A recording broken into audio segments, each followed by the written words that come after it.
आपको हमारी लॉर्ड संघार चैनल पर स्वागत है और इस चैनल को सब्सक्राइब करें ताकि वीडियो सबसे पहले आप तक पहुंच सके। अपने दोस्तों और परिवार को शेयर करें ताकि इस वीडियो से वे भी मोटिवेट हो सके। अगर आपकी कोई राय है तो कमेंट के माध्यम से पूछ सकते हैं। इस वीडियो को हेडफोन के माध्यम से सुनें। धन्यवाद। भगवान श्री कृष्णा के द्वारा यह कहा गया कि बुद्धि ही हथियार है। इसका मतलब है कि बुद्धि हमें अपने जीवन में सही दिशा में ले जाने के लिए एक महत्वपूर्ण उपकरण है। श्री कृष्णा ने गीता में अर्जुन को जीवन के निर्णय लेने के लिए बुद्धि का सही उपयोग करने की प्रेरणा दी। बुद्धि का उपयोग सिर्फ अध्ययन या शिक्षा के क्षेत्र में ही सीमित नहीं है, बल्कि यह हमें जीवन में सही और न्याय संगत निर्णय लेने में भी मदद करती है। जब हम अपनी बुद्धि का सही उपयोग करते हैं तो हम अपने जीवन के लिए सही मार्ग को प्राप्त कर सकते हैं और अपने लक्ष्यों की प्राप्ति के लिए काम कर सकते हैं। श्री कृष्णा ने यह सिखाया कि बुद्धि का उपयोग करना हमें न केवल अपने लिए बल्कि दूसरों के लिए भी सही और न्याय संगत कार्य करने में मदद करता है। वे न्याय और सहीता के प्रति आदर और समर्पण को भी महत्व देते थे। इसलिए बुद्धि का सही उपयोग करना हमें जीवन में सफलता और सुख की ओर ले जाता है, और यह भगवान श्री कृष्णा ने हमें गीता के माध्यम से सिखाया है। एक समय की बात है, युद्ध के दिनों में महाभारत का युद्ध धरती पर धूमधाम से चल रहा था। धर्म और अधर्म के बीच युद्ध के मैदान में भयानक संघर्ष था। अर्जुन पांडवों के महान योद्धा धर्म की रक्षा के लिए युद्ध भूमि पर उतरे थे, लेकिन वह अपने धर्मयुद्ध की भावना में डूबे हुए थे। वह द्वारका के सम्राट भगवान श्री कृष्ण से अपने मन के विचारों को साझा करने के लिए पहुंचे। अर्जुन का हृदय विक्षिप्त था। उन्होंने अपने शिक्षक और मित्र भगवान कृष्ण से कहा, हे कृष्ण, मैं युद्ध भूमि पर खड़ा हूं, लेकिन मेरे हाथ फिसल रहे हैं। मेरे विचारों में शंका और संदेह हैं। मुझे यह नहीं समझ आ रहा कि मैं किसके लिए युद्ध कर रहा हूं और क्या सही है और क्या गलत। भगवान श्री कृष्ण ने अर्जुन की बुद्धि को प्रकाशित करने के लिए अपना दिव्य रूप दिखाया। उन्होंने अर्जुन को दिया वह ज्ञान और दृष्टि जिससे उन्होंने सच्ची धार्मिक जीवन की समझ पाई। उन्होंने अर्जुन को समझाया कि जीवन की यात्रा में धर्म, कर्म और योग के माध्यम से ही सच्ची प्राप्ति होती है। भगवान ने यह समझाया कि हमें कर्तव्य का पालन करते हुए भी आत्मा से जुड़े रहना चाहिए। धर्म का पालन करते हुए भी अपने कर्तव्य को पूरा करने में आत्मसमर्पण करना चाहिए। भगवान कृष्ण ने अर्जुन को युद्ध में योग का तात्पर्य समझाया और उन्हें स्वयं के निर्दिष्ट कर्तव्य का पालन करने के लिए प्रेरित किया। इस उपदेश के बाद अर्जुन ने अपने कर्तव्य का पालन करते हुए महाभारत युद्ध में अपना साहस दिखाया और धर्म की रक्षा की। भगवान श्री कृष्ण के उपदेश ने उसे सही मार्ग दिखाया और उसकी बुद्धि को जागरूक किया। इस कथा से हमें यह सीखने को मिलता है कि जीवन में अगर हमें सही दिशा में जाना है तो हमें बुद्धि का सहारा लेना चाहिए। ध्यान और अनुभव से जीवन के वास्तविक रहस्यों को समझने की क्षमता ही हमारे लिए एक महत्वपूर्ण हथियार है। और भगवान श्री कृष्ण ने इसी बुद्धि को समझाने के माध्यम से अर्जुन को उसके असली कर्तव्य को समझाया। बहुत पुरानी बात है, एक छोटे से गांव में एक बुद्धिमान खरगोश रहता था। यह खरगोश बहुत ही चालाक और बुद्धिमान था। वह हमेशा से अपने जीवन में एक उच्च स्थान पर पहुंचने का सपना देखता था। एक दिन उसे एक सबक सीखने का मौका मिला।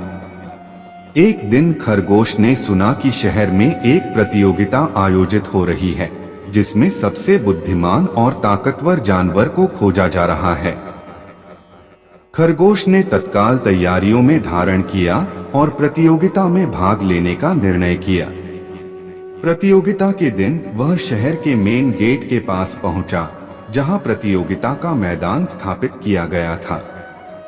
वहां उसे अन्य जानवरों से भिड़ना था, जैसे बाघ, शेर और गद्दा। प्रतियोगिता का पहला दिन खत्म हो गया और खरगोश ने सभी जानवरों को हरा दिया। उसकी बुद्धिमत्ता और तेज दौड़ के कारण उसने सभी को पीछे छोड़ दिया। दूसरे दिन खरगोश की सभी जानवरों के साथ मुकाबला हुआ। इस बार भी खरगोश ने हर जानवर को हरा दिया। उसने अपनी बुद्धिमत्ता और स्वार्थ का इस्तेमाल करके जीत हासिल की। तीसरे दिन खरगोश का अंतिम मुकाबला था।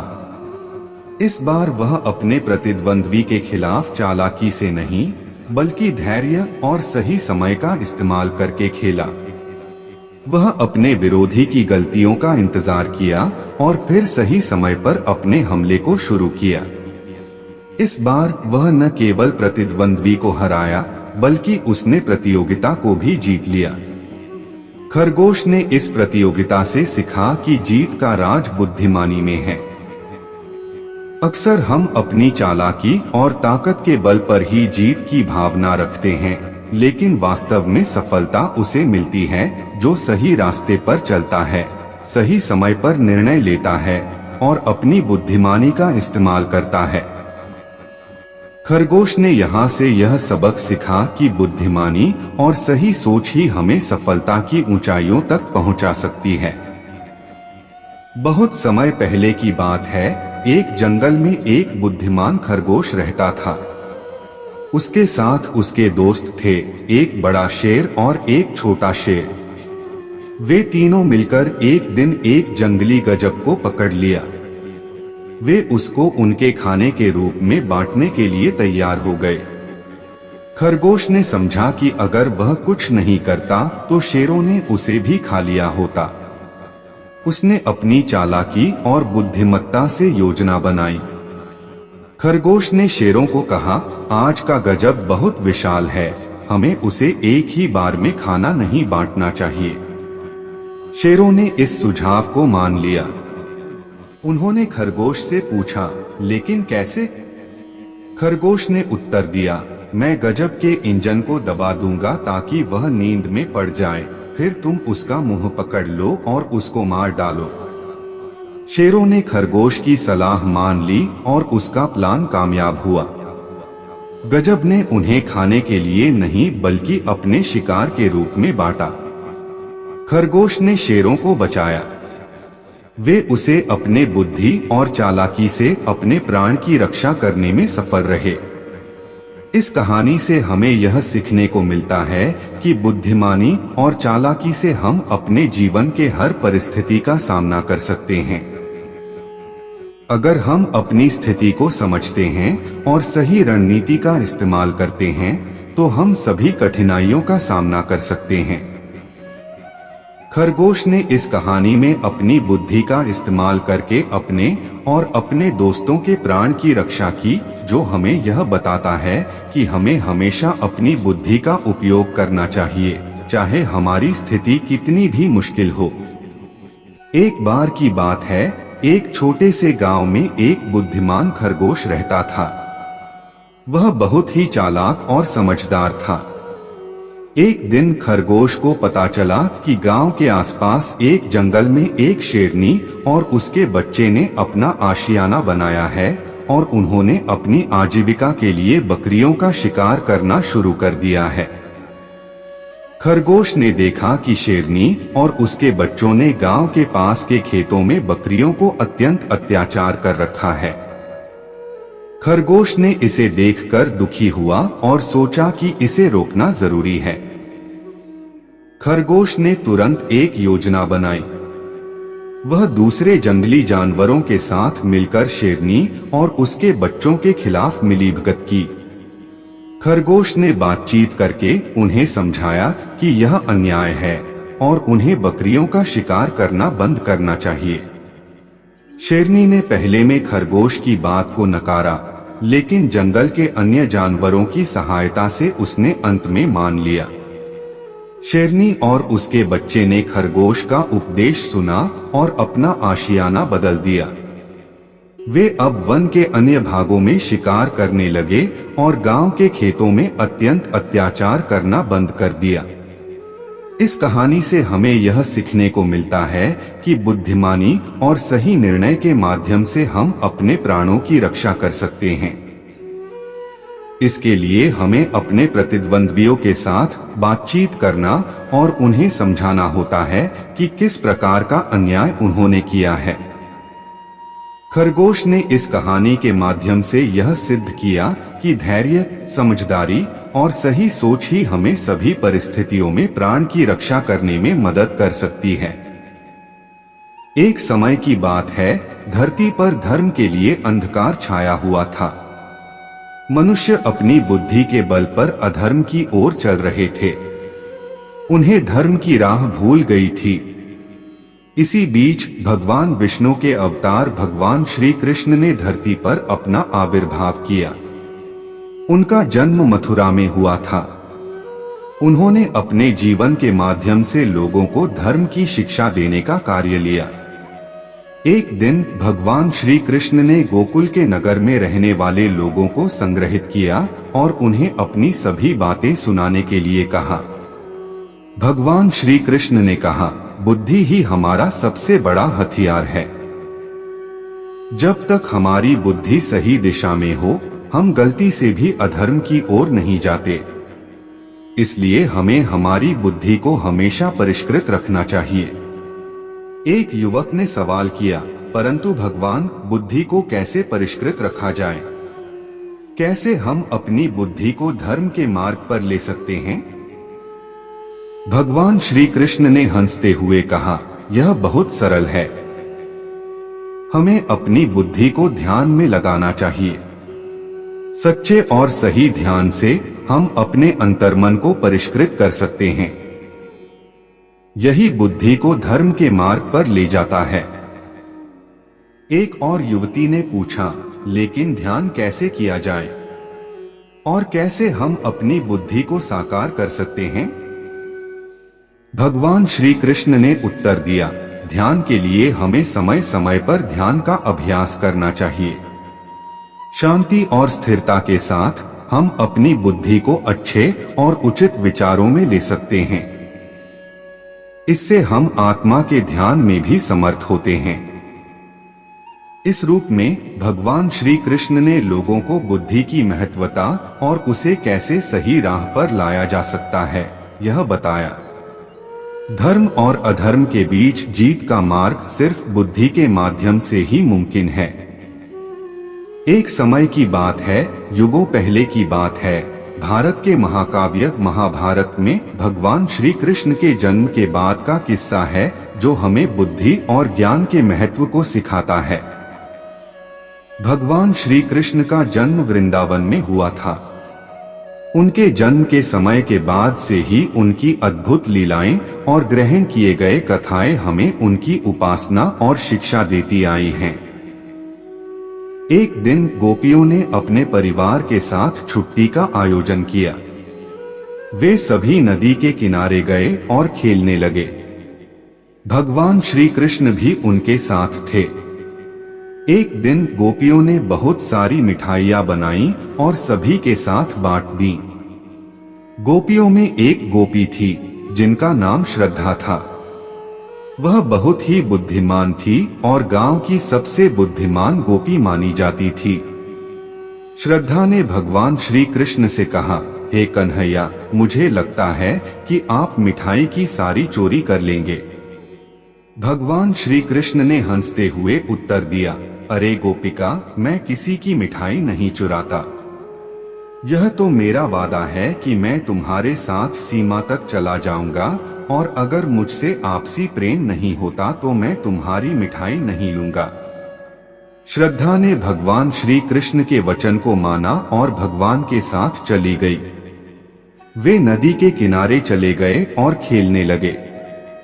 जब खेल खत्म हो गया तो श्रद्धा ने अपनी मिठाई बचाकर रखी और भगवान के पास गई। भगवान श्री कृष्ण ने श्रद्धा को पूछा, श्रद्धा, तुम्हारी मिठाई कहाँ है? श्रद्धा ने जवाब दिया, मेरे पास बहुत कम मिठाई है, इसलिए मैंने उसे आपके लिए बचा दिया है। भगवान श्री कृष्ण ने श्रद्धा की बुद्धि की प्रशंसा की और उन्हें आशीर्वाद दिया। उन्होंने श्रद्धा की बुद्धि को उनके भक्ति में विश्वास का प्रमाण माना। इस कथा से हमें यह सीखने को मिलता है कि बुद्धि और ज्ञान ही हमारे हथियार हैं, जो हमें सही और गलत के बीच अंतर करने में मदद करते हैं। भगवान श्री कृष्ण के चरित्र से हमें यह सीखने को मिलता है कि हमें समय के साथ बदलते हुए परिस्थितियों के साथ संगठित और बुद्धिमानी से मुकाबला करना चाहिए। एक समय की बात है, भगवान श्री कृष्ण ने गोकुल में अपना बचपन बिताया था। उनके जीवन का एक महत्वपूर्ण संदेश है, बुद्धि ही हथियार है। यह कहानी उनके जीवन से जुड़ी है और हमें यह सिखाती है कि बुद्धि की शक्ति से हम किसी भी संघर्ष को पार कर सकते हैं। एक बार गोकुल में एक बड़ा सांप आ गया। यह सांप बहुत भयानक था और लोगों को डराने लगा। लोग समुद्र यात्रा तक करने से भी डर रहे थे। उन्होंने बहुत कोशिश की, परंतु सांप को मारने में उन्हें सफलता नहीं मिली।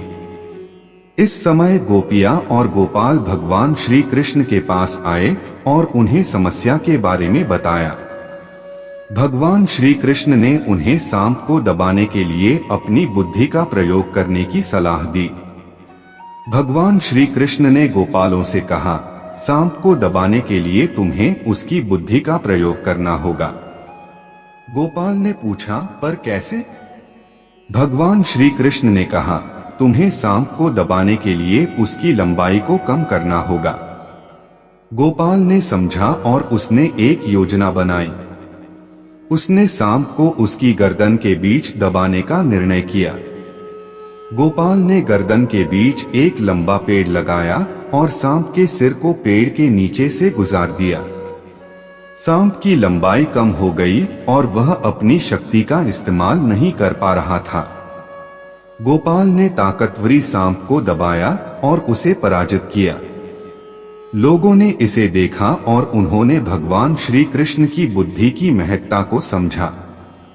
इस कहानी से हमें यह सीखने को मिलता है कि बुद्धि की शक्ति हमें हर मुश्किल से निकलने में सहायक हो सकती है। भगवान श्री कृष्ण ने हमें यह सिखाया कि हमें हमेशा समस्याओं का सामना करने के लिए बुद्धि का प्रयोग करना चाहिए और उन्हें समाधान करने के लिए नई नई योजनाओं को बनाना चाहिए। एक बार के बाद कृष्ण भगवान की कहानी वह है जो उनके जीवन की एक महत्वपूर्ण घटना है, जो हमें बताती है कि बुद्धि कितनी महत्वपूर्ण है। यह कथा गोकुल के एक छोटे से गांव में एक किसान के ऊपर आधारित है, जिसका नाम संदीप था। संदीप एक आम किसान था जो कृषि करके अपने परिवार को पालता था। उसकी खेती में समस्याएं आने लगीं और वह परेशान हो गया। वह अपने धान की फसल को लेकर चिंतित था, क्योंकि उसे लगा कि वह इस साल कुछ अच्छा नहीं कर पाएगा। एक दिन वह अपनी परेशानियों के साथ अपने मित्र के पास गया, जो एक बुद्धिमान व्यक्ति था। उसने उसे श्री कृष्णा के पास जाने का सुझाव दिया। उसने कहा कि श्री कृष्णा सबको समस्याओं का हल देने में माहिर हैं। संदीप ने उसकी सलाह ली और श्री कृष्णा के पास गया। उसने अपनी समस्या का विवरण किया और उनसे सलाह मांगी। श्री कृष्णा ने संदीप को समझाया कि उसे अपनी धारणा में पक्का रहना चाहिए। वे उसे उपाय बताए कि कैसे वह अपनी फसल को बचा सकता है।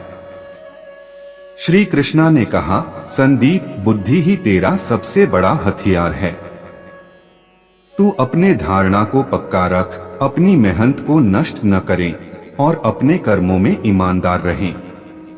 उन्होंने संदीप को कुछ उपाय भी बताए, जैसे कि सही समय पर खेत में पानी देना, उपयुक्त खाद और उर्वरक का इस्तेमाल करना और समय पर फसल की देखभाल करना। संदीप ने उनकी सलाह का पालन किया और अपने धान की फसल को बचा लिया। उसकी खुशी का ठिकाना नहीं था। उसने अपने मित्र को धन्यवाद दिया और फिर श्री कृष्णा के पास वापस गया और उन्हें उसकी सफलता के लिए धन्यवाद दिया।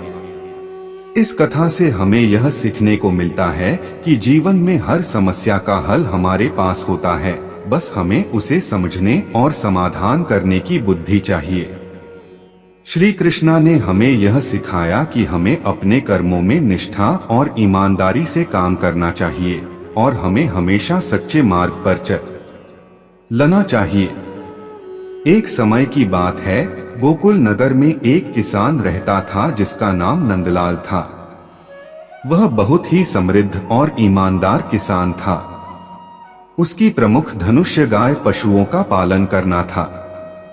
वह और उसकी पत्नी यशोदा अपने बच्चे श्री कृष्ण के साथ खुशहाल और संतुष्ट जीवन बिता रहे थे। एक दिन नंदलाल और उसके साथी किसान अपने पशुओं को लेकर जंगल में चले गए। जंगल में बहुत तेज बारिश हो रही थी और अचानक बारिश के साथ एक भयंकर तूफान आया। पशुओं को बचाने के लिए नंदलाल ने अपने साथियों के साथ जंगल के एक छोटे से गुफा में छिप जाने का निर्णय किया। गुफा में छिपे हुए नंदलाल ने देखा कि वहां एक पुरानी मंदिर थी जिसमें एक वृक्ष के नीचे एक लालची और दुष्ट साधु बैठा हुआ था। वह साधु नंदलाल को और उसके साथियों को देखते ही बाहर आया और उनसे धन की मांग करने लगा।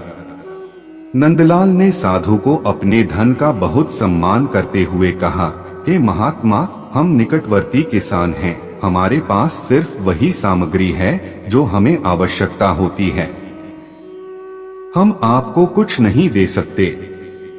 साधु ने हंसते हुए कहा, अच्छा, तो फिर तुम अपनी बुद्धि का दान दो। नंदलाल को इस बात से थोड़ा आश्चर्य हुआ, लेकिन उसने तत्काल योग्यता की एक बात को बाहर लाने का निर्णय किया।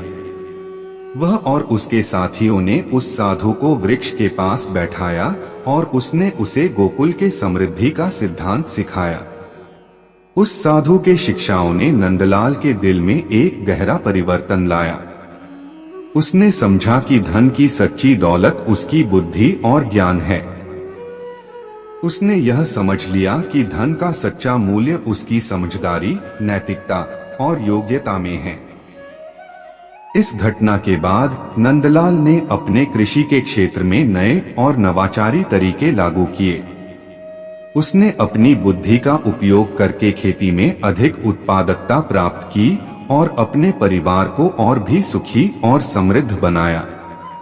इस कहानी से हमें यह सीख मिलती है कि धन सिर्फ मालिकी नहीं होता, बल्कि हमारी सोच और बुद्धि भी हमें समृद्धि की ओर ले जा सकती है। भगवान श्री कृष्ण ने हमें बुद्धि का महत्व सिखाया और इसीलिए वह किसान भी बने। उन्होंने अपनी बुद्धि का उपयोग करके समृद्धि की प्राप्ति की। एक समय की बात है, गोकुल के एक गांव में एक किसान रहता था जिसका नाम नंदलाल था। वह अपने परिवार के साथ खेती करता था और उनकी खेती से ही उनका परिवार चलता था। नंदलाल की सबसे बड़ी आशा थी कि उनका खेत हमेशा फलित रहे और उन्हें अच्छा मुनाफा मिले। एक दिन नंदलाल के खेत में अचानक एक बड़ी समस्या आ गई। उसके खेत में बहुत सारे जंगली पशुओं ने अपनी खुराक खोजते हुए उसके खेत को नष्ट कर दिया। नंदलाल बहुत परेशान हो गए। वह बड़े परेशानी में थे क्योंकि उनका सारा मेहनत का फल बर्बाद हो गया था। नंदलाल को यह समस्या हल करने के लिए बहुत सोचा, पर उन्हें कोई सहायता नहीं मिली। तभी एक दिन उन्हें भगवान श्री कृष्णा की याद आई। वे जानते थे कि श्री कृष्णा हमेशा अपने भक्तों की सहायता करते हैं। नंदलाल ने भगवान कृष्णा से प्रार्थना की और उनसे अपनी समस्या को हल करने की मदद मांगी। श्री कृष्णा ने नंदलाल को एक सरल सलाह दी। उन्होंने कहा, बुद्धि ही हथियार है, तुम्हें अपनी बुद्धि का उपयोग करना होगा। नंदलाल ने श्री कृष्णा की यह सलाह मानी और वह खेत में गया और खेत की चारों ओर बड़े पेड़ और झाड़ियों के सिरे को काट दिया। इससे जंगली पशुओं को खाने की चाह में आने की संभावना खत्म हो गई। यह देखकर जंगली पशुओं ने वहां से चले जाने का फैसला किया। नंदलाल की बुद्धि और श्री कृष्णा की कृपा से उसका खेत फिर से सुरक्षित हो गया। इस कहानी से हमें यह सीखने को मिलता है कि जीवन में समस्याओं का सामना करते समय हमें अपनी बुद्धि का उपयोग करना चाहिए।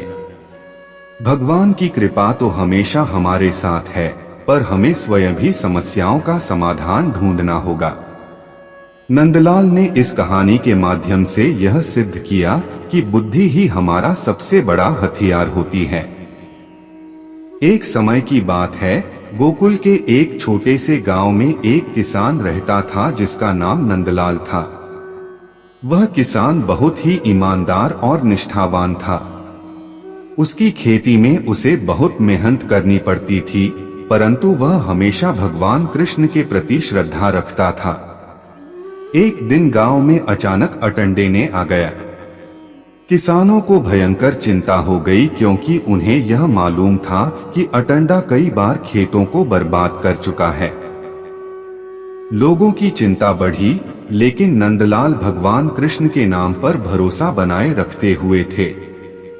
नंदलाल ने अपने खेत में काम करना जारी रखा, लेकिन अचानक अटंडे आकर उसके खेत को बर्बाद कर दिया। अटंडे के देखते ही देखते नंदलाल के आंसू गिरने लगे, लेकिन फिर भी उसने उस दुखद घटना को भगवान कृष्ण की इच्छा मानकर स्वीकार कर लिया। फिर एक दिन भगवान कृष्ण उसके सामने आए और उससे पूछा, नंदलाल क्या हुआ? तुम्हारा दिल इतना उदास क्यों है? नंदलाल ने कहा, प्रभु, अटंडे ने मेरे खेत को फिर से बर्बाद कर दिया। मैं निराश हूं। भगवान कृष्ण हंसते हुए बोले, नंदलाल, तुम जानते हो कि बुद्धि ही हमारा सबसे बड़ा हथियार है। अगर तुम मन से मजबूत हो तो तुम हर कठिनाई को पार कर सकते हो। नंदलाल ने भगवान कृष्ण की बात मानी और फिर से खेत की ओर देखा। इस बार उसने बुद्धि का सहारा लिया और अटंडे को हराने का नया योजना बनाया। नंदलाल ने खेत में चिरकुटी लगाई, जिससे अटंडे को पकड़ना मुश्किल हो गया। उसने भीम को बुलाया, जो अटंडे को धूर्ततापूर्ण तरीके से हराने में मदद की।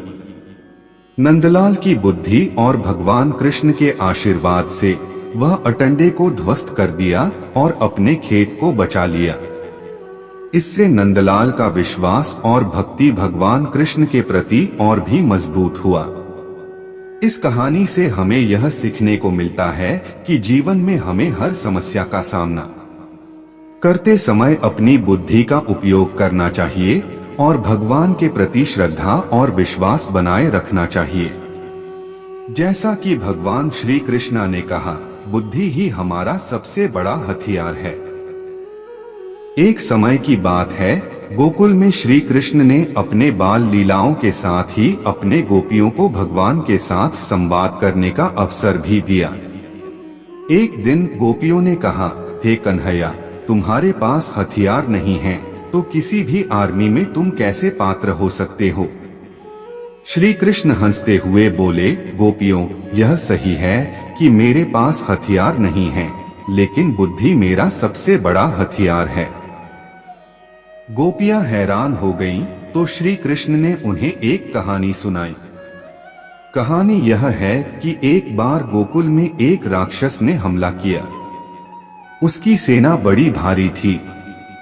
लोगों ने समझा कि उनके पास कोई समाधान नहीं है। श्री कृष्ण के योग्यता के बारे में बात हुई और उन्होंने उन्हें संभावना दी कि वह समस्या का हल निकाल सकते हैं।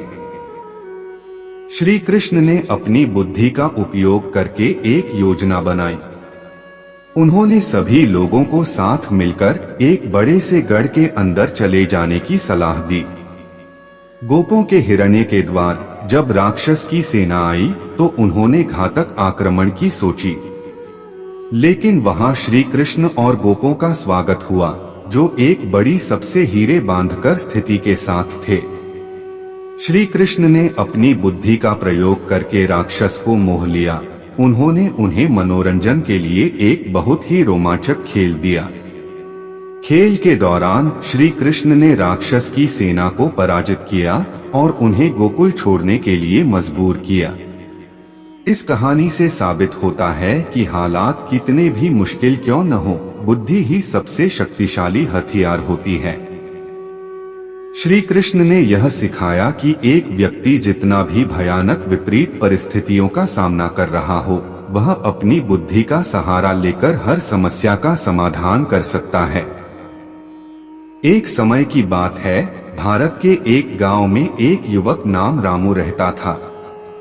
वह बहुत ही धर्मात्मा और उदार मनुष्य था। वह हमेशा अपने गांव की सेवा में लगा रहता और दूसरों की मदद करता था। एक दिन गांव में एक समस्या उत्पन्न हुई। एक आतंकवादी समूह ने गांव को धमकियां देना शुरू किया। लोगों को डराकर उनसे पैसे लेने की कोशिश की जा रही थी। लोग डर के मारे घरों में बंद हो गए थे और गांव की स्थिति बिगड़ रही थी।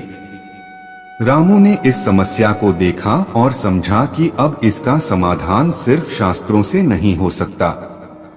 उसे समझ में आया कि अब उसे अपनी बुद्धि का उपयोग करके इस समस्या का समाधान करना होगा। रामू ने अपने दोस्तों को बुलाया और उन्हें युद्ध के लिए तैयार किया। उन्होंने उन्हें धार्मिक शिक्षा दी और उन्हें सामूहिक रूप से काम करने के लिए प्रेरित किया। रामू का धार्मिक उद्देश्य था कि वह अपनी शक्तियों का उपयोग करके गांव को बचाए और उसे आतंकवादियों की बाधा से मुक्त करे। उसने अपने दोस्तों के साथ युद्ध की योजना बनाई और उन्हें तैयार किया। रामू ने अपने दोस्तों को सिखाया कि बुद्धि ही हमारा सबसे बड़ा हथियार है। उन्होंने समझाया कि वे अपने दुश्मनों को सिर्फ फिजिकल शक्ति से ही नहीं, बल्कि अपनी बुद्धि और युक्ति से भी हरा सकते हैं। युद्ध के दिन रामू और उसके दोस्तों ने अपनी बुद्धि का प्रयोग करके आतंकवादियों को प्रहार किया। उन्होंने अपनी सामर्थ्य और युक्ति से उन्हें पराजित किया। युद्ध के बाद गांव ने रामू और उसके दोस्तों को गर्व से सलामी दी। लोग उन्हें आदर्श बना देखते थे, जो बुद्धि और युक्ति के साथ समस्याओं का समाधान कर सकते थे। इस कहानी से हमें यह सीखने को मिलता है कि बुद्धि ही हमारा सबसे बड़ा हथियार है। भगवान श्री कृष्णा ने भी अपनी बुद्धि का उपयोग करके अर्जुन को धर्मयुद्ध में जीत का मार्ग दिखाया था। उन्होंने अपने अद्वितीय ज्ञान से अर्जुन को धर्म के मार्ग पर ले जाया। एक समय की बात है, भगवान श्री कृष्णा की आराध्यता और भक्ति में दीवाने लोग थे। उनकी विचारशीलता और बुद्धिमत्ता ने उन्हें संग्रह और समाधान की कला में अद्वितीय बना दिया था। उनकी आत्मा में भगवान की आज्ञा का अत्यंत सम्मान और समर्पण था। एक बार भगवान श्री कृष्णा के भक्त अर्जुन ने उनसे एक प्रश्न पूछा।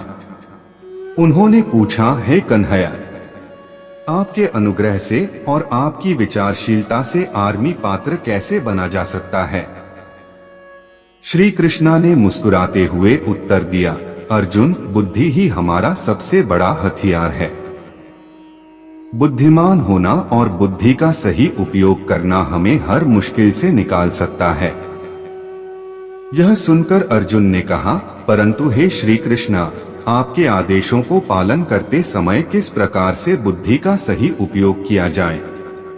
भगवान श्री कृष्णा ने अर्जुन को अपने अनुभव से गहराई से बताया, अर्जुन, जब हम बुद्धि का सही उपयोग करते हैं तो हमें न सिर्फ अपने लक्ष्य की प्राप्ति होती है, बल्कि हमें अपने कर्तव्यों को भी सही रूप से निभाने का सामर्थ्य प्राप्त होता है। ध्यान और संयम के साथ बुद्धिमत्ता हमें सब कुछ संभव बना सकती है। श्री कृष्णा के उपदेश को सुनकर अर्जुन ने समझा कि आर्मी पात्र बनने के लिए बुद्धि का सही उपयोग करना ही सबसे महत्वपूर्ण है। उन्होंने संकल्प लिया कि वह अपनी बुद्धि का प्रयोग सही तरीके से करेंगे और भगवान के आदेशों का पालन करेंगे। इस प्रकार भगवान श्री कृष्णा के उपदेशों और अर्जुन के संकल्प के साथ वह आर्मी पात्र बन गए और अपने धर्म का पालन करते हुए समाज की सेवा में अपना योगदान देने लगे। एक समय की बात है, गोकुल में भगवान श्री कृष्ण अपने बलराम भाई के साथ खेल रहे थे। उनके साथी गोपियां भी साथ खेल रही थीं। एक दिन गोपियों ने एक नदी के किनारे पर जाकर अपने बर्तन धोने लगी। साथ ही वे गाने गा रही थीं। भगवान कृष्ण ने उन्हें देखा और मुस्कुराते हुए उनके पास गए। उन्होंने पूछा, क्या हुआ गोपियों, क्यों इतनी खुशी से गाने गा रही हो? गोपियां ने कहा, हे कृष्णा, हम यहाँ सभी काम करते हैं, लेकिन हमारे पास कोई हथियार नहीं है। हमें कभी भी किसी खतरे से बचने के लिए तैयार नहीं होना पड़ता। भगवान श्री कृष्ण ने मुस्कुराते हुए कहा, गोपियों, यह सही है कि हथियार बहुत महत्वपूर्ण होते हैं, लेकिन अक्सर ध्यान में यह बात नहीं रहती कि विवेक और बुद्धि ही सबसे बड़ा हथियार होता है। गोपियां चकित हो गईं। उन्होंने पूछा, कृष्णा, आप क्या कहना चाहते हैं? भगवान श्री कृष्ण ने बताया, देखो, हथियार हमें केवल शारीरिक रूप से सुरक्षित नहीं रख सकते। हमें अपने मन की शक्ति और बुद्धि का प्रयोग करना चाहिए। अगर हमारे पास बुद्धि है तो हम किसी भी समस्या का सामना कर सकते हैं। गोपियां ने समझ लिया कि भगवान कृष्ण की बात में कितनी सत्यता है। उन्होंने सोचा कि अब से वे अपनी बुद्धि का प्रयोग करेंगी और हर समस्या का समाधान खुद ही निकालेंगी। इस घटना से गोकुल के लोगों ने यह सीखा कि वास्तव में बुद्धि ही वास्तविक हथियार है। अगर हमारे पास बुद्धि है तो हम किसी भी मुश्किल का सामना कर सकते हैं और समस्याओं का समाधान निकाल सकते हैं। एक समय की बात है, गोकुल नगरी में भगवान श्री कृष्णा बचपन से ही अपनी बुद्धि और विवेक के लिए प्रसिद्ध थे। वे हर समस्या का समाधान करने में माहिर थे, चाहे वह किसी भी परिस्थिति में हो। एक दिन गोकुल के लोगों ने सुना कि उनके शत्रु मानसिंह ने उनकी नगरी पर हमला करने का प्रयास किया है। मानसिंह की आर्मी अत्यंत बड़ी थी और लोग भयभीत थे कि कैसे वे अपने बलवान सेना के सामने खड़े होंगे। भगवान श्री कृष्णा ने यह सुनकर देवकी माता को संबोधित किया और कहा, माता, हमें समस्या से भागने की बजाय सामना करना चाहिए। हमें इस आर्मी को आत्मनिर्भर बनाने की बजाय उन्हें शिक्षा देनी चाहिए। श्री कृष्णा ने लोगों को आह्वान किया और उन्हें बताया कि वे अपने बुद्धि का उपयोग करके आर्मी को हराने का योजना बनाएं। वे समय और स्थान के अनुसार सजग रहें और अपनी सामर्थ्य को प्रदर्शित करें। अगले दिन मानसिंह की आर्मी गोकुल के पास आ गई। श्री कृष्णा ने अपने साथियों को संकेत दिया और वे अपनी चतुराई का प्रयोग करने लगे। श्री कृष्णा ने एक महान योजना बनाई। उन्होंने अपने साथियों को विभिन्न स्थानों पर छुपने के लिए कहा और फिर स्वयं एक स्थान पर स्थित रहे। मानसिंह और उसकी सेना गोकुल में पहुंची और शहर को ध्वस्त करने का प्रयास किया, लेकिन श्री कृष्णा की योजना ने काम किया। जब मानसिंह ने गोकुल को अवरुद्ध करने का प्रयास किया, तब भगवान श्री कृष्णा ने अपने बुद्धि का उपयोग करके आर्मी को हरा दिया। उन्होंने अपनी सेना को समर्थित किया और मानसिंह को पराजित किया। मानसिंह और उसकी सेना गोकुल से भाग गई और कभी फिर वापस नहीं आई। इस घटना ने साबित किया कि बुद्धि ही हमारे सबसे बड़े हथियार होती है। भगवान श्री कृष्णा ने इस घटना के माध्यम से सिखाया कि बुद्धि और समझ से हम हर समस्या का सामना कर सकते हैं, चाहे वह कितनी भी बड़ी क्यों ना हो। एक बार भारतीय सेना को एक कठिनाई का सामना करना पड़ा जब एक बड़ी आतंकवादी समूह ने कश्मीर में आक्रमण किया। आतंकवादी समूह ने गांवों को उत्पीड़ित किया, नागरिकों को उत्पीड़ित किया और सुरक्षा बलों के खिलाफ हमला किया। इस समय भारतीय सेना के कुछ वीर योद्धाओं ने बुद्धि और शक्ति का प्रयोग करके उनके खिलाफ संघर्ष किया। ये सेना के जवान अपने ज्ञान और अनुभव का उपयोग करके आतंकवादियों के प्रति उत्तम रणनीति बनाने लगे। एक दिन एक बड़ी आतंकवादी दल ने एक गांव पर हमला किया। सेना के जवानों ने तत्काल कार्रवाई करने के लिए तैयारी की, लेकिन वे अपनी बुद्धि का भी उपयोग करने लगे। जवानों ने गांव के स्थानीय लोगों के साथ मिलकर योजना बनाई। उन्होंने गांव के छुपे हुए स्थानों को पहचाना और आतंकवादियों के खिलाफ चालू किए।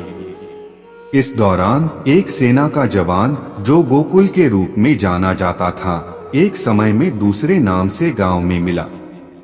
उसने आतंकवादियों की गतिविधियों का नक्शा तैयार किया और सेना को सूचित किया। इस युद्ध में भारतीय सेना ने आतंकवादी समूह को पराजित किया। इस जीत के पीछे सेना के जवानों की बुद्धि, शक्ति और साहस का बड़ा हाथ था। इसके बाद लोग भगवान श्री कृष्ण की भूमिका में उन जवानों का स्मरण करने लगे। उन्होंने दिखाया कि बुद्धि और शक्ति से ही वे किसी भी मुश्किल का सामना कर सकते हैं, चाहे वह कितना भी बड़ा क्यों ना हो। भगवान श्री कृष्ण के संदेश का अनुसरण करते हुए उन्होंने आतंकवाद के साथ निरंतर लड़ते रहे। भारतीय सेना का इतिहास भारतीय आत्मा के बहुत अग्रणी हिस्सों में से एक है। उसकी बुद्धि और ताकत ने हमेशा उसे किसी भी समस्या से निपटने की क्षमता प्रदान की है। इसके एक उत्कृष्ट उदाहरण के रूप में हम एक कथा के माध्यम से देख सकते हैं। कुछ साल पहले भारत के उत्तरी क्षेत्र में एक अत्यंत संघर्षात्मक परिस्थिति थी। एक आतंकवादी समूह ने वहां के लोगों को धमकाकर उनके जीवन को खतरे में डाल दिया था। भारतीय सेना ने उन्हें समुद्री सीमा वाले क्षेत्र में समाप्त करने के लिए कई कठिन परिस्थितियों का सामना किया। इस संघर्ष में सेना के नेतृत्व ने बुद्धि और साहस का उपयोग करके आतंकवादियों को हराया। वे न केवल अपनी तकनीकी और युद्ध कुशलता का उपयोग किया, बल्कि उन्होंने भी जनसंख्या के साथ जुड़कर लोगों की सहायता की और उन्हें आतंकवादियों के प्रभाव से बचाया। इस प्रकार भारतीय सेना ने अपनी बुद्धि, साहस और संगठन की शक्ति का उपयोग करके आतंकवादियों को पराजित किया। यह उन्हें न केवल अपने देश की सुरक्षा में मदद करने में सफल बनाया, बल्कि उन्होंने भी अपने लोगों को सुरक्षित रखा। इस कथा से हम सीखते हैं कि बुद्धि, साहस और संगठन की शक्ति का उपयोग करके हम भारत के आतंकवाद से लड़ सकते हैं और उसे हरा सकते हैं। इस तरह की कथाएं हमें यह याद दिलाती हैं कि अगर हमारे पास बुद्धि और साहस है तो हम किसी भी मुश्किल का सामना कर सकते हैं। एक समय की बात है, महाभारत के युद्ध के दौरान भगवान श्री कृष्ण ने अपने अद्भुत बुद्धि और आर्मी पात्रता का प्रदर्शन किया। युद्ध के आसपास सभी के मन में अशांति थी। कौरवों और पांडवों के बीच घोर युद्ध के मैदान में धर्म और अधर्म का संघर्ष चल रहा था। इस युद्ध के बीच अर्जुन के मन में संदेह था। वह युद्ध के लिए तैयार नहीं था और उसने अपने बाणों को उठाकर अपने शिक्षक और साथी भगवान श्री कृष्ण से कहा, मेरे हाथ फिसल रहे हैं, मेरा मन भयभीत है। भगवान श्री कृष्ण ने अपने गाड़ी को अर्जुन के सामने खड़ा किया और उन्होंने कहा, अर्जुन, तुम्हारी बुद्धि तुम्हारा सबसे बड़ा हथियार है। तुम अपनी बुद्धि के द्वारा युद्ध में जीत सकते हो। ध्यान दो, अपने कर्तव्य को निभाओ। इसके बाद भगवान श्री कृष्ण ने अर्जुन को गीता का उपदेश दिया, जिसमें वे ज्ञान, कर्म और भक्ति के माध्यम से सही मार्ग को समझाते हैं। अर्जुन ने उस उपदेश को ध्यान से सुना और फिर युद्ध में अपने कर्तव्य को निभाया। इस कहानी से हमें यह सीखने को मिलता है कि बुद्धि और आर्मी पात्रता ही हमारे अद्भुत हथियार हैं। जब हम अपनी बुद्धि का सही उपयोग करते हैं और अपने कर्तव्य को निभाते हैं तो हम सभी परिस्थितियों का सामना कर सकते हैं और जीत सकते हैं। एक समय की बात है, महाभारत का युद्ध अभी भी चल रहा था। अर्जुन और दुर्योधन के बीच युद्ध की घोषणा हो चुकी थी। अर्जुन धर्म और नीति के पक्ष में थे, लेकिन वह युद्ध के दिन पर उदास और उबाऊ थे। वह अपने आध्यात्मिक गुरु भगवान श्री कृष्ण से चिंतित थे। अर्जुन ने कहा, हे कृष्ण, मैं युद्ध के लिए तैयार हूँ, लेकिन मेरे मन में विवेक की आवश्यकता है। मैं अपने गुरुओं, भाइयों और मित्रों का वध करने के लिए तैयार नहीं हूँ। भगवान श्री कृष्ण ने आरंभ किया, अर्जुन, तू युद्ध के लिए नहीं, धर्म के लिए युद्ध कर रहा है। तू अपने कर्तव्य का पालन करने के लिए यहाँ है।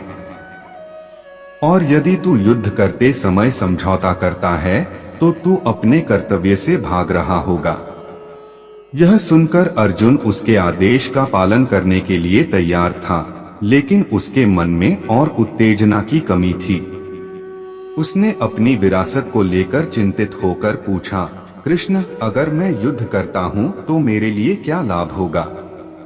श्री कृष्ण ने उत्तर दिया, अर्जुन, जब तू युद्ध करेगा तो तू सिर्फ अपने शरीर को नष्ट करेगा नहीं, बल्कि तू अपने आत्मा को मोक्ष की ओर ले जाएगा।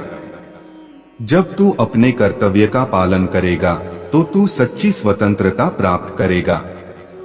अर्जुन को यह समझ आया कि युद्ध करना उसके लिए जरूरी था और उसने श्री कृष्ण के आदेश का पालन करते हुए युद्ध की तैयारी शुरू की।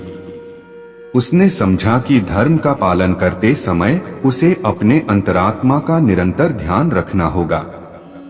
युद्ध के दिन अर्जुन ने श्री कृष्ण को अपने रथ के सारथी के रूप में चुना। श्री कृष्ण ने उसे धर्म और सत्य की राह पर नेतृत्व किया और उसे युद्ध में सफलता प्राप्त करने के लिए मार्गदर्शन किया। अर्जुन ने युद्ध में अपनी बुद्धि का उपयोग किया। परिणाम स्वरूप वह धर्म के प्रति अपनी प्रतिबद्धता को पूरा करते हुए विजयी हुआ। उसने युद्ध में विजय प्राप्त की और अपने आध्यात्मिक गुरु श्री कृष्ण के मार्गदर्शन के फलस्वरूप वह अपने धर्म का पालन करके अद्वितीय जीवन जीता। इस कथा से हमें यह सीखने को मिलता है कि हमें अपनी बुद्धि का सही इस्तेमाल करना चाहिए और धर्म के पथ पर चलना चाहिए, चाहे वह कितना भी कठिन क्यों न हो। भगवान श्री कृष्ण ने अर्जुन को अपनी बुद्धि का उपयोग करने की सीख दी, जिससे वह अपने कर्तव्य को पूरा कर सके और अपने आत्मा को मोक्ष की ओर ले जाए। एक समय की बात है, गोकुल के एक गांव में एक युवक नाम वसुदेव रहता था। वह गांव के सबसे बुद्धिमान और उत्तम शूरवीर था। वह गांव के सभी लोगों का सम्मान करता था और उनकी मदद करता था। एक दिन गोकुल को आक्रमणकारी सेना ने घेर लिया। यह सेना नामक राजा का साथी था, जो कि गोकुल को लूटने और जला देने का इरादा रखता था। गोकुल ने अपने गांव के लोगों को इस खतरे से बचाने का निर्णय लिया। उसने गांव के लोगों को एकत्र किया और उनसे कहा, हमें अपने देश की रक्षा करनी होगी। हमें अपनी बुद्धि का सहारा लेना होगा। गोकुल को सभी ने उनकी बुद्धिमत्ता में विश्वास किया। उसने उनके लिए युद्ध की योजना बनाई और उन्हें उनके शत्रुओं के खिलाफ लड़ने का प्रशिक्षण दिया। युद्ध का दिन आया। गोकुल ने अपने साथियों के साथ धैर्य और बुद्धिमत्ता से युद्ध किया। वे अपनी चालों को बुद्धिमत्ता से चुनते और अपने विरोधियों को परास्त करते गए। युद्ध के बाद गोकुल और उसके साथी विजयी हो गए। उन्होंने अपनी बुद्धिमत्ता का प्रयोग करके अपने देश को सुरक्षित किया। वह बुद्धिमान युवक था जिसने अपने देश की रक्षा करने के लिए अपनी बुद्धि का सहारा लिया। इस रूप में वह भगवान श्री कृष्णा के आर्मी पात्र बन गया और उनकी असीम कृपा पा गया। यह कहानी हमें यह सिखाती है कि जीतने के लिए बुद्धि का सहारा लेना अत्यंत महत्वपूर्ण है। भगवान श्री कृष्ण ने भी अपने अनुयायियों को सदैव यह सिखाया है कि बुद्धि का उपयोग करके ही हम सभी कठिनाइयों का सामना कर सकते हैं। एक समय की बात है, महाभारत का युद्ध अभियान धरती पर चल रहा था। युद्ध का महानायक अर्जुन था, जो कि भगवान श्री कृष्ण के साथ मिलकर कौरवों और पांडवों के बीच हुए युद्ध में भाग रहा था। एक दिन अर्जुन ने देखा कि वहां युद्ध भूमि पर उसके भाई, चाचा और अपने पूर्वजों के साथ लड़ाई के लिए तैयार हैं। वह देखता है कि उनके सामने बड़े बड़े सेनापतियों के साथ खड़े हैं, जिनका युद्ध कुशलता और साहस अद्वितीय है। इस दृश्य को देखकर उसका मन भयभीत होने लगता है। वह चिंतित होकर अपने मित्र, मेंटर और साथी श्री कृष्ण के पास जाता है। अर्जुन श्री कृष्ण के पास आकर रूढ़िवाद और अटलता से वह उनसे कहता है, हे कृष्णा, मैं नहीं जानता कि युद्ध में मेरा क्या काम है। मुझे यह समझ में नहीं आ रहा है कि मैं यह कैसे करूं। मैं इस युद्ध के लिए तैयार नहीं हूं। इस पर भगवान श्री कृष्ण मुस्कुराते हुए उसे अपना उपदेश देते हैं। उनका कहना है, अर्जुन, तुम युद्ध के लिए जन्म लिए हो, तुम्हें युद्ध में अपना कर्तव्य निभाना है। युद्ध करना तुम्हारा धर्म है। इसमें तुम्हारा समर्थन करने के लिए मैं हूं। श्री कृष्ण फिर अर्जुन को गीता के रूप में अपना उपदेश देते हैं।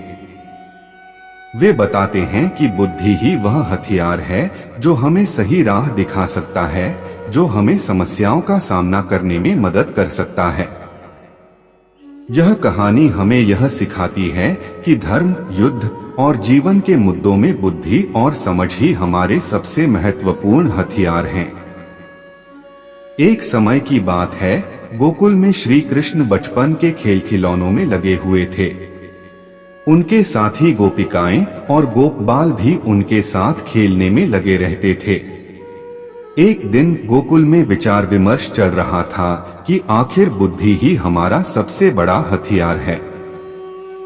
श्री कृष्ण यह सुनकर मुस्कुराए और उन्होंने कहा, बुद्धि ही हथियार है, यह ठीक है, लेकिन बुद्धि को सही दिशा में ले जाना हमारी जिम्मेदारी है। एक दिन मथुरा के राजा कंस ने गोकुल पर हमला करने का निर्णय किया। उसने अपनी सेना भेजी और गोकुल की धरती पर अत्याचार किया। गोपालों ने भगवान श्री कृष्ण से मदद मांगी। श्री कृष्ण ने गोपालों के साथ मिलकर सोचा कि किसी भी संघर्ष में शक्ति का ही बल है, बल से नहीं। उन्होंने सोचा कि युद्ध में सिर्फ शस्त्रों का इस्तेमाल करना सही नहीं है। वे बुद्धि का इस्तेमाल करने का तरीका चुनने के लिए तैयार थे। श्री कृष्ण ने अपनी आर्मी को बुद्धि की शिक्षा दी और उन्हें युद्ध के लिए तैयार किया। वे गोकुल के गोपालों को बताया कि वे शस्त्रों के साथ साथ बुद्धि का भी उपयोग करेंगे। जब कंस की सेना गोकुल के सामने पहुंची तो श्री कृष्ण और उनकी आर्मी ने बुद्धि का इस्तेमाल करके उन्हें हराया। वे नेत्रों के नियंत्रण, युद्ध की विधि विधान और अन्य बुद्धिमत्ता के साथ काम करते रहे। उन्होंने सामर्थ्य और समझदारी से विजय प्राप्त की। इस घटना से सबक यह है कि शक्ति तो है, लेकिन उसका सही इस्तेमाल करने के लिए बुद्धि बहुत महत्वपूर्ण है। भगवान श्री कृष्ण ने अपनी आर्मी को यह सिखाया कि बुद्धि का उपयोग करके वे हर मुश्किल को पार कर सकते हैं, और इसी बुद्धिमत्ता ने उन्हें विजयी बनाया।